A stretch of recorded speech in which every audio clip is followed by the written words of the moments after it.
தமிழ் மக்களுக்கு வணக்கம்.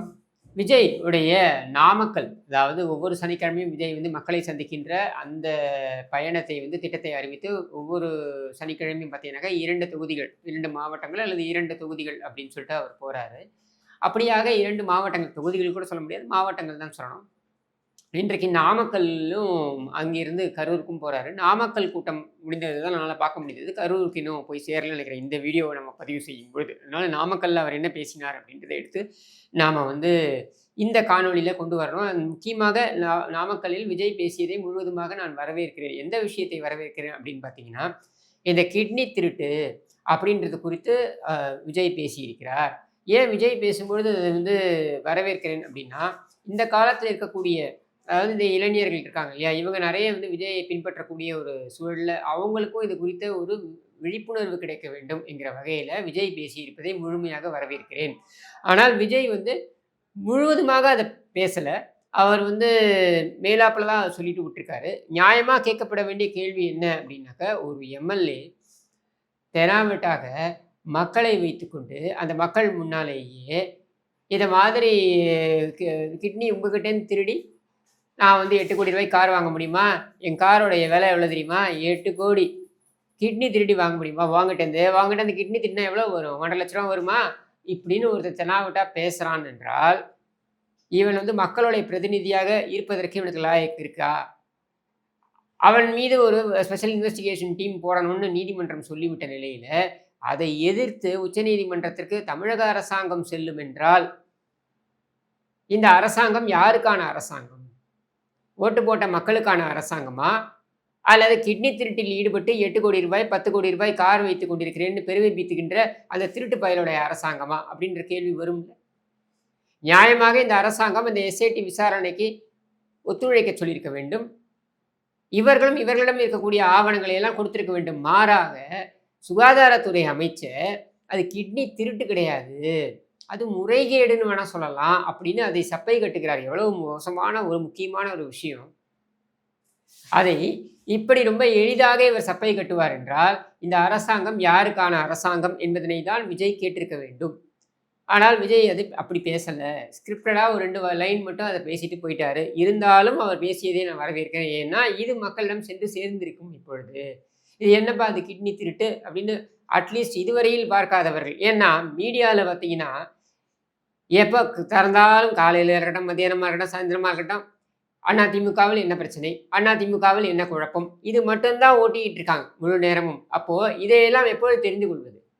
அதுவும் இந்த அரசாங்கம் எப்படி இருக்குன்னு பார்த்தீங்கன்னா, கல்வியில் சிறந்த தமிழ்நாடு அப்படின்னு சொல்லி ஒரு நிகழ்ச்சி, கல்வியாளர்களை வைத்து கல்வி சார்ந்த நிகழ்ச்சி நடத்தி நம்ம பார்த்துருக்கோம். இவங்க சினிமா கூட்டத்தை வைத்துக்கொண்டு இவர்கள் நிகழ்ச்சி, அதில் பார்த்தீங்கன்னா, சரி மிகப்பெரிய சாதனையாக தமிழக அரசாங்கம் இந்த பள்ளியில் இப்படி செய்திருக்கிறது, அந்த பள்ளியில் அப்படி செய்திருக்கிறதுன்னு சொல்ல போகிறாங்கன்னு பார்த்தா, அந்த மேடையில் ஒரு சாம்பார் வாழையை தூக்கிட்டு வராங்க. பாருங்க இவ்வளோ கெட்டியாக இருக்குது பாருங்கள் சாம்பார் அப்படின்னு சொல்லிட்டு. இதை விட ஒரு கேவலம் இருக்க முடியுமா? இதான் நீங்கள் கல்வியில் கொண்டு வந்த புரட்சியா? அதுவும் அது இங்கே சரவணபவன்லேருந்து வாங்கிட்டு வந்த சாம்பார், அதை அந்தம்மா டேஸ்ட் பண்ணி பார்த்துட்டு வேற சூப்பராக இருக்குது சாம்பார், இதுக்காகவே அந்த பள்ளிக்கூடத்துக்கு போகலாம் போல இருக்குது அப்படின்னு ஒரு டயலாகு. இதுக்கு சிரித்து விசில் அடிக்கிறதுக்கு ஒரு கும்பல். இதுதான் நடந்து கொண்டிருக்கிறது இங்கே. இப்போ இதை நம்ம எதிர்த்து கேள்வி கேட்டோம்னா, உங்கள் வீட்டிற்கும் என் வீட்டிற்கும் தீபாவளியுடன் இவர்கள் ரவுடிகளை அனுப்பி வைப்பார்கள். எப்படி சங்கர் வீட்டுக்கு அனுப்பி வைத்தார்களோ அந்த மாதிரி அனுப்பி வைப்பார்கள். இப்படி நடந்து கொண்டிருக்கின்ற இந்த சூழலில் விஜய் இதை பேசியிருப்பதை வரவேற்கிறேன். அப்போ இந்த மாதிரி ஒரு மாவட்டத்திலையும் இருக்கக்கூடிய அவலங்கள், இந்த அரசாங்கம் செய்திருக்கின்ற கேடுகட்ட வேலைகள், இதையெல்லாம் எடுத்து பேச வேண்டிய தேவை அனைவருக்கும் இருக்கிறது. இது விஜயன்ட்டு கிடையாது, ஒவ்வொரு தலைவருக்கும் இருக்குது. இன்றைக்கி பார்த்தீங்கன்னா கிட்டத்தட்ட 160வது தொகுதி, அதுக்கும் மேலே இருக்கக்கூடிய தொகுதிகளுக்கு போயிட்டு வந்துட்டார் எடப்பாடி பழனிசாமி. ஒரு தொகுதியாக போகிறார், மாவட்டமாக இல்லை, ஒவ்வொரு தொகுதியாக போய் அந்த தொகுதிகளில் அது பேசுகிறார். அதில் ஒவ்வொரு தொகுதியிலும் திமுகவுடைய அவலங்கள், அதை சொல்வதற்கு முன்னால் தன்னுடைய ஆட்சியில் நடந்த சாதனைகள், நான் இதையெல்லாம் செய்தேன், இந்த ஆட்சி இதையெல்லாம் செய்திருக்கிறதா, இந்த ஆட்சி இந்த அவலங்களை எல்லாம் அரங்கேற்றி இருக்கிறது அப்படின்றத பட்டியலிடுகிறார். அது எதற்குமே நேரடியான பதில் இல்லை. மாறாக தனிப்பட்ட விதத்தில் அவரை தாக்குவது, அவரை வசைபாடுவது, கேலி கிண்டல் செய்வது, இதை தவிர்த்து வேற எதையும் இவர்கள் செய்வதில்லை. அப்போ விஜய் பேசும்பொழுது இது இளைஞர்கள் மத்தியில் ஒரு பேசு பொருளாகும். என்னப்பா அவங்க கிட்னி திருடிருக்கானுங்க போல இருக்கு, எதை தான்ப்பா விட்டு வைப்பானுங்க இவனுங்க, எல்லாத்தையும் திருடி பிழைக்கிறானுங்களே அப்படின்ற கேள்வி வரும். அப்படின்றதுனால இதை நான் வரவேற்கிறேன். அடுத்து அவர் சொல்றாரு, என்ன சொல்றாருன்னா, அதிமுக பாஜக பொருந்தா கூட்டணி என்று சொல்கிறார். அது பொருந்தும் கூட்டணியா பொருந்தா கூட்டணியா அப்படின்றத மக்கள் முடிவு செய்வார்கள். அதை பற்றி விஜய் கவலை வேண்டாம் அப்படின்றத நாம சொல்லக்கூடியது. ஏன் அப்படின்னா, உங்களுடைய கட்சி 1.5 ஆண்டு கட்சி. அந்த கட்சி எப்படி வெற்றி பெற வேண்டும் என்பது குறித்து நீங்கள் யோசியுங்கள், நீங்கள் சிந்தியுங்கள். அதை விடுத்து நீங்கள் ஒரு கட்சியோட தலைவராக இருந்துக்கிட்டு இன்னொரு கட்சி யாருடன் கூட்டணி வைக்க வேண்டும் வைக்கக்கூடாது என்பதை நீங்கள் எப்படி சொல்ல முடியும்? அது பொருந்துகின்ற கூட்டணியா பொருந்தா கூட்டணியான்றதை மக்கள் முடிவு செய்ய போறாங்க. செல்வி ஜெயலலிதா அவர்களை அம்மா அம்மா என்று சொல்லிக்கொண்டு அவங்க வந்து பாஜகவுடன் கூட்டணி, செல்வி ஜெயலலிதா அவர்கள் 98ல் பாஜகவுடன் கூட்டணி வைத்தார்கள். அதற்கப்புறம் 2001 பார்த்தீங்கன்னாக்கா மரீனா கடற்கரையில் ஒரு கூட்டம் நடந்தது. ஜவாஹர்லால் நடத்திய கூட்டம் நினைக்கிறேன். அந்த கூட்டத்தில் பார்த்தீங்கன்னாக்கா, நான் ஒரு தவறு செய்து விட்டேன், பாஜகவுடன் கூட்டணி வைத்து இனி அந்த தவறை செய்ய மாட்டேன் என்று கூட தான் சொன்னார்கள். 2004 பாராளுமன்ற தேர்தலில் அதே பாஜகவுடன் கூட்டணி வைத்தார்கள். அதனால கூட்டணி என்பது அரசியல் தேவைகளுக்காக, அதாவது தேர்தல் அரசியலில் எண்ணிக்கை என்பதுதான் வந்து இங்கே முன்னிலை வகிக்கிறது. ஒருத்தன் வந்து 10,000 ஓட்டு வாங்கியிருப்பான், இன்னொரு ஒரு 3 பேர் சேர்ந்து பார்த்தீங்கன்னாக்கா 3 பேரும் சேர்ந்து 30,000 ஓட்டு வாங்கியிருப்பாங்க. ஆனாலும் இந்த 10,000 தான் அதிகம் என்றால் இந்த 10,000 தான் ஜெயித்ததாக அங்கே வந்து அறிவிக்கப்படும். இதுதான் இந்த ஜனநாயகம், first past the post system என்று சொல்வார்கள் ஆங்கிலத்தில். அப்படித்தான் இந்த சிஸ்டம் இருக்குது. அப்படின்னும் பொழுது தெளிவாக கொள்கை அளவில் நாங்கள் பாஜகவுடன் எல்லா விஷயத்திலும் நாங்கள் உடன்படவில்லை என்றாலும் கூட எண்ணிக்கை அளவில் திமுக எதிர்ப்பு வாக்குகள் சிதறக்கூடாது என்கிற ஒரே காரணத்திற்காக நாங்கள் கூட்டணியை வைக்கிறோம் அப்படின்றத தெளிவுபடுத்தி விட்டோம். அது பொருந்துகின்ற கூட்டணியா பொருந்தா கூட்டணியா என்பதை மக்கள், நான் ஏற்கனவே சொன்னது போல, தேர்தலில் முடிவு பண்ண போறாங்க. அதுக்கு இன்னும் 7 மாதங்கள் இருக்கு. அதை பற்றி இப்பொழுது கவலைப்பட வேண்டிய அவசியம் கிடையாது. இப்பொழுது நாம் பார்க்க வேண்டியது என்னன்னா, சரியான விஷயத்தை விஜய் வெளியே எடுத்து பேசியிருந்தாலும் கூட அதை தெளிவாக முழுமையாக கொண்டு போய் சேர்க்க தவறிவிட்டார். அது என்ன காரணம்ன்றத அவர் தான் சொல்லணும். இல்லை அவருக்கு யார் ஸ்பீச் ரெடி பண்ணி தராங்களோ, இல்லது அவர் குறிப்புகளை எப்படி எடுத்துக்கிட்டாரோ அதை சார்ந்தது, அது அவர் பார்த்து கொள்வார். நம்மளுடைய பிரச்சனை அது கிடையாது. இப்போ அது அப்படியே மீடியா எப்படி கொண்டு போகிறாங்க பாருங்க. மீடியா இதை வைத்து விவாதம் நடத்தி இருக்க வேண்டும். அதாவது திமுக காரங்களை கூப்பிடுங்க, உட்கார வைங்க, பேசுங்க, கேளுங்க, ஏங்க விஜய் இப்படி சொல்லியிருக்காரு, இது உண்மையா அப்படின்னு கேளுங்க. பொய் என்று அவர்கள் சொல்வார்கள் என்றால் அதை எடுத்து போடுங்க. இது ஒரு மீடியா செய்யக்கூடிய விஷயம். ஆனால் அதை இந்த மீடியாக்கள் செய்கின்றனவா என்றால் இல்லை. மாறாக விஜய் மாகாணம் என்பதனை மகாணம் என்று சொல்லிவிட்டார். இதெல்லாம் ஒரு மேட்ரா? இதெல்லாம் ஒரு மேட்ரு கருணத்தையும் கொண்டு வருவீங்களா? முழு நேர உளறுவாயன் ஸ்டாலினை வைத்து அரசியல் செய்து கொண்டிருக்கின்ற திமுக, அதையும் சகித்து கொண்டு போகின்ற மக்கள் வாழ்கின்ற இந்த நாட்டில் விஜய் ஒரு 2 வார்த்தை இப்படி அப்படி முன்ன பின்ன பேசினது தான் பெரிய மேட்ரா? இப்படின்னு நான் கேட்கல, மக்களே அதுதான் கேட்பாங்க.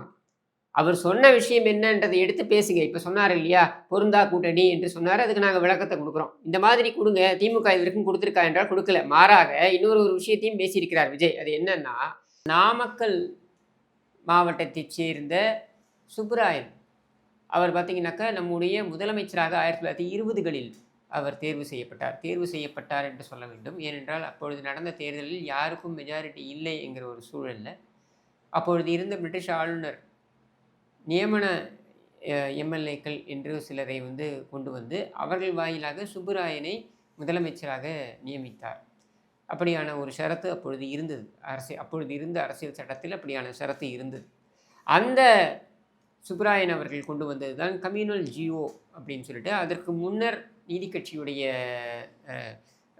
ஆட்சியில் இந்த கம்யூனல் ஜிஓ என்பது கொள்கை வரைவாக இருந்தது. வெறும் நம்ம வந்து இடஒதுக்கீடு அப்படின்றதை வந்து சில பணியிடங்களில், அரசு பணிகளில் இடஒதுக்கீடு அப்படின்றது வெறும் ஒரு கொள்கை வரைவாக மட்டுமே நம்ம வைத்திருந்த நிலையில் அதை அமுல்படுத்தி அதை சட்டமாக கொண்டு வருவதற்கு கம்யூனல் ஜிஓ என்பதனை அவர் வந்து போட்டார். அந்த கம்யூனல் ஜிஓக்கு எதிராக வழக்கு தொடரப்பட்டது. அந்த வழக்கு பார்த்தீங்கன்னாக்கா 1952 அந்த வழக்கு வந்து உச்சநீதிமன்றம் வரைக்கும் போய் அவங்க வந்து அது செல்லாது என்று சொல்லிவிட்ட நிலையில் காமராஜர் அவர்களுடைய உந்துதலின் அடிப்படையில் நேரு அவர்கள் அதை முதலாவது சட்ட திருத்தத்தை கொண்டு வந்தார். ஃபர்ஸ்ட் அமெண்ட்மெண்ட் அரசியல் சாசனத்தில் கொண்டு வந்து அதை சாத்தியப்படுத்தினார்கள் அப்படின்றது வரலாறு. அதில் இந்த கம்யூனல் ஜீவோவை பற்றி பேசி இவ்வளவு பெருமைக்கு சொந்தக்காரரான திரு சுப்பராயன் அவர்களுக்கு மணிமண்டபம் கட்டுகிறேன் என்று சொன்னீர்கள், ஆனால் அது கட்டவில்லை அப்படின்றத கேட்டிருக்காரு. அதற்கு உடனே வரிஞ்சு கட்டிக்கிட்டு பதில் என்னன்னா, 2001 நாங்கள் வந்து அரங்கம் அமைப்போம் என்று சொன்னோம். 2003 அதற்கு அடிக்கல் நாட்டி விட்டோம். 2001 சொன்னதுக்கு 2003 தான் அடிக்கல் நாட்டினாங்களாம். அந்த 2003 அடிக்கல் நாட்டினது இது வரைக்கும் ஒரு செங்கல் கூட எடுத்து வைக்கல. சரியா? ஆனால் துரிதமாக செய்யப்படும். தவறான தகவல்களை விஜய் கொடுக்கக்கூடாதுன்னு அவசரமாக ஒரு அறிக்கை. அரங்கத்திற்கும் மணிமண்டபத்திற்கும் வித்தியாசம் தெரியாத தரங்கட்டவர்கள் இவர்கள். சரியா? அந்த அரங்கம் என்பதை அவசர கதியில் இவர்கள் அறிவித்தது. இவர்கள் சொன்னது என்ன? மணிமண்டபம். ஏதோ ஒரு ஹாலுக்கு பேர் வைக்கிறதுன்றது மாதிரி கிடையாது. ஊருக்கு கருணாநிதிக்கு சிலையை வச்சிருக்கியா? ஊருக்கு கருணாநிதி பேர்ல இந்த பில்டிங் அந்த பில்டிங்னு வைக்கிறீங்களே. ஆஃப்டர் ஆல் மஞ்ச புத்தகம் எழுதினவர் தானே அவரு. முன்னாள் முதலமைச்சராக இருந்திருக்கலாம். ஆனால் அவர் செத்து போகும்போது அவர் செயல்படாத ஒரு எம்எல்ஏ தானே. இப்போ அவருக்கு ஊர் சிலை வைக்க முடியும். அவருக்கு ஊர் நீங்கள் வந்து கொண்டு போய் பெரிய பெரிய லைப்ரரி அப்படின்ற பேரில் பெரிய பெரிய கட்டடம், அதுக்குள்ளே புத்தகம் ஒன்றும் இருக்காது. உள்ளுக்குள்ளே போனால் கருணாநிதி மாதிரி லேசரில் பண்ணி வச்சுருப்பாங்க. அது இதில் என்ன ஏஐயில் பண்ணி வச்சுருப்பாங்க. நீ போய் உட்காரணுமா பக்கத்தில்?